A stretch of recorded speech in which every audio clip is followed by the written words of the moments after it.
Nung nakita ko itong power station, binili ko na agad ito. At ito ang makukuha mo, merong itong solar panel. Yes po, solar charging po ito. Foldable nga itong solar panel kaya madali lang bitbitin. Kaya perfect itong pang outdoor sa mga mahiling mag-travel.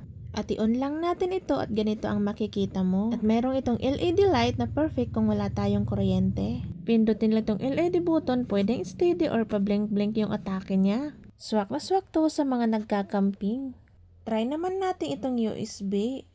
Pwede nga itong i-charge kahit anong gadget basta sasakto lang doon sa USB port. At para sa mga iPhone user, pwede rin kayo ditong mag-charge. User-friendly nga ito at madaling gamitin. At trinay ko nga ito sa TV at kayang-kaya nga nitong pagganahin. Pwede rin ito sa mga desktop computer, lalong-lalo na doon sa mga nagwo-work online. At trinay ko nga itong stand fan at kayang-kaya nga nitong pagganahin ang isang electric fan. Laking tulong nga ito sa may mga bata, di ba? Hindi ka na mapupuyat sa pagpaypay. Goods na to for investment kasi pwede itong i-charge sa solar. Kaya tipid ka na sa kuryente at pwede na naman electric charging at ito yung charger niya. Kaya ma'am and sir, ano pang hinihintay nyo? I-check out nyo na, nasa yellow basket.